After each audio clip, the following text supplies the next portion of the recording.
Hey guys, welcome back to American Adventure.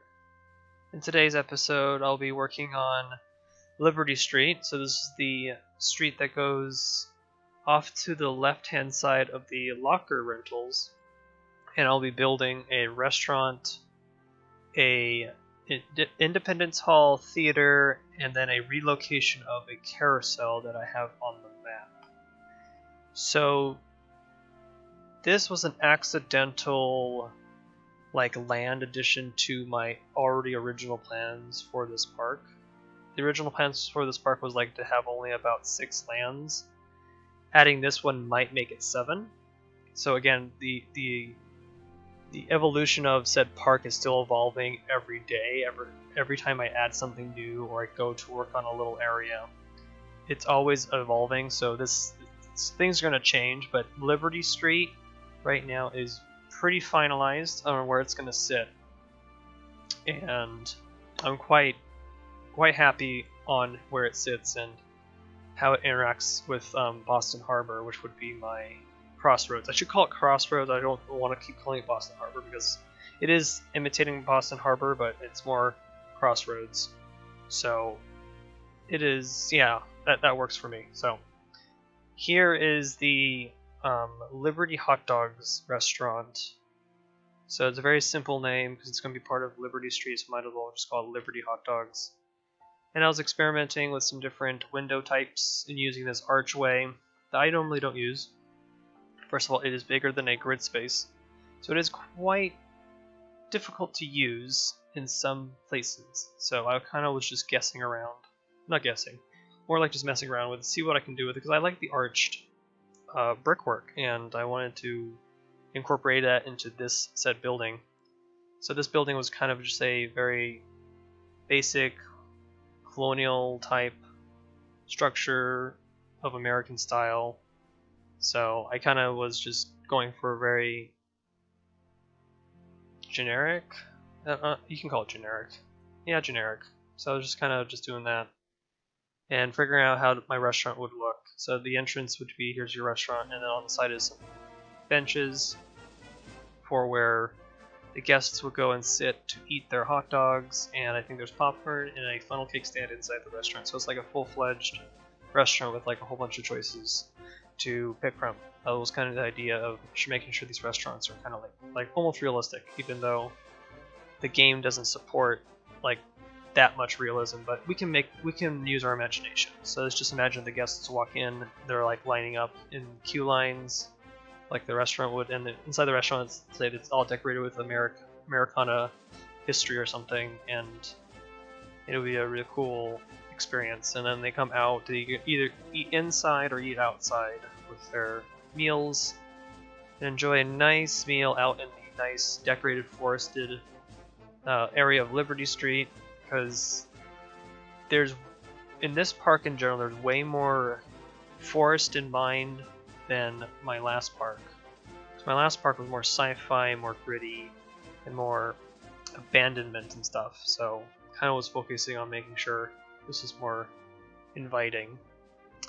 I tested out and figured out a new window technique with the text engine. So I used a O and a window piece to make it look like a circled window. I think this worked out really well with that effect I was going for, because again, with the default windows, we're having a difficult time figuring out what we can make it different or not, and so that was kind of the objective here, and I think it worked out really well. The benches here, or the tables, are with wagging wheels and a shape in the center to make it solid. A very simple technique, but it pulls off pretty well for a Western rustic look and kind of an American look too. So I was very proud of doing that one. And then it came on to doing the Liberty Hot Dog sign. This is just a very simple circle, cylinder, and then some squares going to go across it. The skeleton here is just for my reference of where to put the sign, because I didn't want to put the sign too low that guests would run into it. So the skeleton is a really good tool for guest measurement, because they are the exact same height as a guest if you don't change the scale. So I was just testing out some different techniques and some different detailed designs, like this wagon wheel that I want to put on there. Just kind of messing around with that. Didn't work out, so I kind of went for a very generic giant hot dog on top, like an amusement park would do. See, I like having the idea of doing amusement park style signage, and then a little bit of theme park theming. So an amusement park is more like all exciting stuff, and it's not very well decorated. It's just very in your face. Come on, ride on these roller coasters and flat rides, and here's your food stand and all this stuff. So amusement parks are kind of like the fairgrounds, but a theme park is themed to a theme or something. It's very detailed, and they try to hide as much backstage as they can. So that's kind of the idea here. So I was trying to do a mix of two. I think it actually turned out really well with this little hot dog on top. So I was very, very, very proud of this little build. And the restaurant's complete. Now on to doing Liberty Hall, not Liberty Hall, my gosh, this is Independence Hall. So this build that you just saw got removed was an old Liberty Hall, Liberty, why do I keep saying Liberty? It's Independence. Independence Hall that I built a while ago for an experimental park, kind of in the same realm as Disney's America. So I decided to restart it, and my objective was to make it a little bit smaller than my previous Independence Hall, so that we can make it more like theme park sized. Because a full recreation is a quite large building, and I didn't want to have this building tower too much over the surrounding area, because I am also fighting tallness with the Big Thunder-esque mountain that I have in my western area. So I was focusing on trying to make it that tall.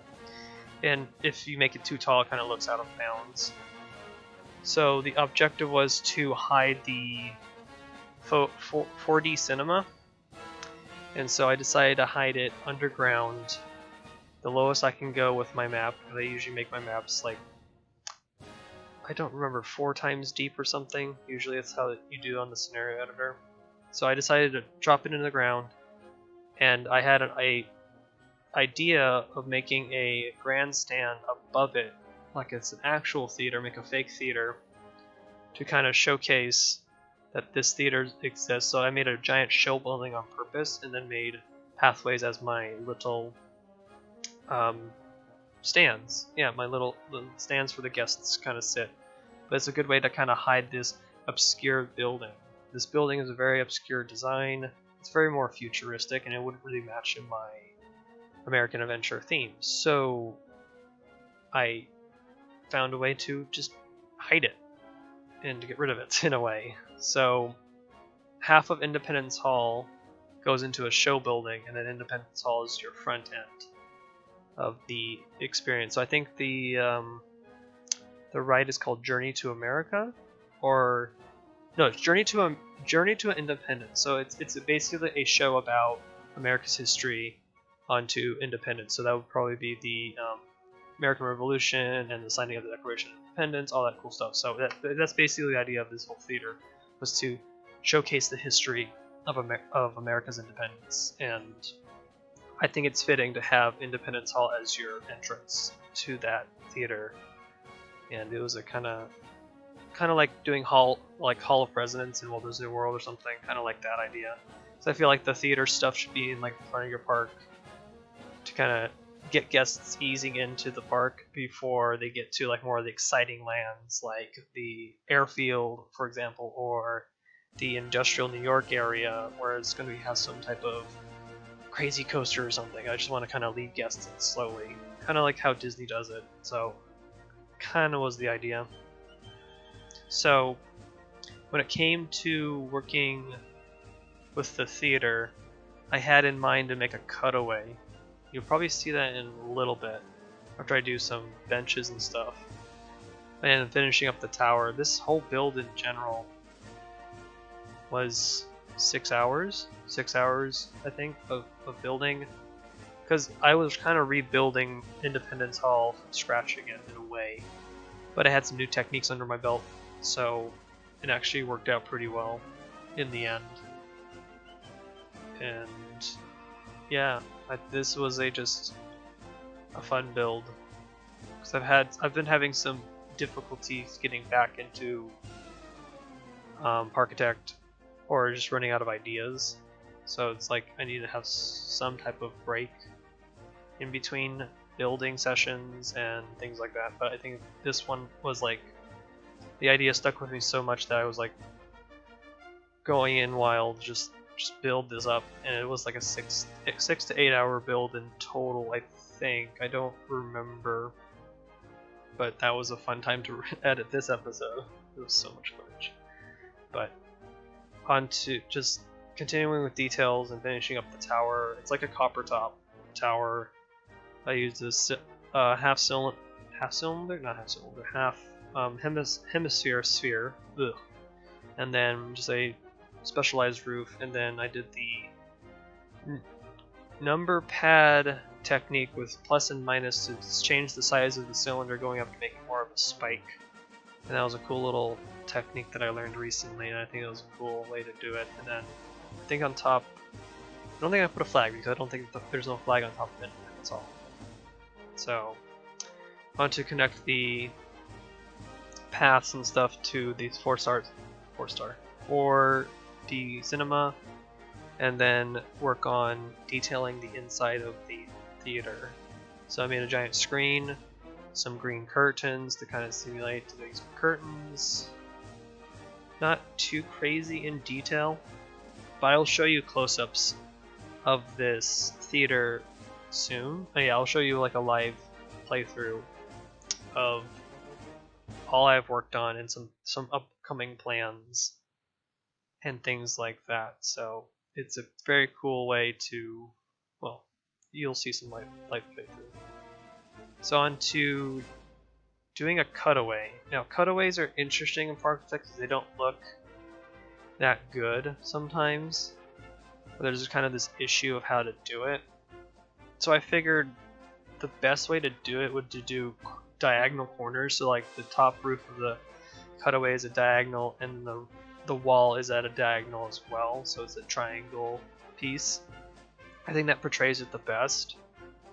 And then I did some scaffolding on the edges of the roof to kind of simulate that they do continue, but you don't seem like we're using X-ray vision or something. And I don't use borders on purpose because I want that cutaway feel. And then some of the air conditioning ducts on top kind of go toward the center of it and it just stop. But you have the imagination, oh, it continues because it's in the middle of the building.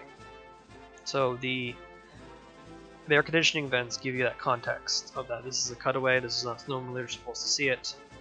And that's how I think cutaways should work. I want to do more cutaways like this too, for maybe like a dark ride or something. But I like the idea of giving it like a model feeling, because again, this is a game, right? And we're at this isomorphic view, and I want to make sure that you guys get to see all the little cool little details that I put in these buildings. And it's a nice little technique to kind of cut them out, and you kind of just get a glimpse inside. It'll be exciting to see guests walk in it eventually when I get this park up and running. But again, the whole park is, oh my gosh, maybe like 35% done. There's so much work to do, which is a good thing. So this is going to be a pretty long series, I think. We're already on episode 3 now. I have a guess we might go up to like 12 episodes or something, because there's a lot of little details. I mean, also focusing on backstage, so I want to make that as realistic as possible. So over here I did a shirt shop for, like, you can buy some American merch or something for the Journey to Independence ride or something like very simple. And I wanted to build a building here to kind of start closing off the backstage, because that's what I have in mind, is not showing off backstage and that giant show building, which I could have maybe hidden it better, not really sure, but I think it worked out pretty well. So we're gonna go on to a live playthrough right now, and I'll show you some other things I worked on. So I'll meet you there.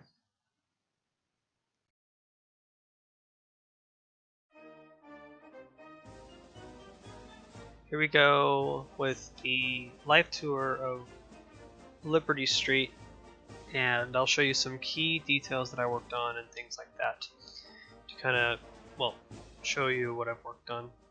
So down here I worked on a little statue of some patriotic figure. I think this is supposed to be Oh no, I forgot his name. Why did I forget his name? This guy here is supposed to be Paul Revere, maybe? I don't know, it was just kind of a thing I needed a statue here. I might have to rework it later. We will see. But here's Independence Hall and the Journey to Independence. For the cinemas underneath this structure of the theater. So I did some seat redesigns. I made actual seats inside with some shapes to kind of cover up the staircases that I was kind of imitating. There are some seats underneath some of these, so guests can sit like on the front rows, but not all of them can be occupied because of the angle. But I think it still portrays really well that this is a theater and has this little cutaway. I think it's really cool. What else did I work? I worked on some more backstage over here to kind of round out my backstage area. I made a little dumpster thing here for the employees to throw out trash and things like that. So I was just working on some detailing of some stuff and things like that. Over here is more backstage. Just kind of working on trying to make sure everything's all fit and good. Now here's the carousel that was actually relocated from over here. The carousel used to sit here underneath this like black roofed canopy, and I didn't really like how it worked, so I decided to move it over here and then expand these colonial set buildings and then add a restroom right here in the center, and this became a garden of some sort. I think that actually worked out pretty well, because I think having a garden area for your guests to kind of chill in is a good way to have them relax instead of always going. So more picnic areas here to have guests sit down. And then I think inside this building here, I think is a cookie stand. Let's go double check. Yeah, cookie stand. Cotton candies over here. So it's just restaurants everywhere to kind of make sure everybody's nice and fed. And a simple restroom right in the center of my little plaza. But all in all, I think the entire Liberty Street is actually really well done, and I think it works out really well that you walk this way, you see this restaurant, and you see Independence Hall in the distance. And that's the first thing you want to go to. It's like, oh, this is like a cool little ride here. And I like that it kind of interacts with the Crossroads front street here and this here too. I like all the little, like I have little sublands inside this one giant land, even though Crossroads goes all here is Crossroads, and then Liberty Street sits here. So eventually I will be zoning these for employees to make sure that everything is set and good. So, and I would just show you one last look of Independence Hall. I like how it looks. Looks really well done. Yeah, I'm just very patriotic. I like how this all puts itself together. So I'm just gonna wrap it up here, and we're on to some more exciting creations for this park. I think we're going on to the next episode to work on the western area.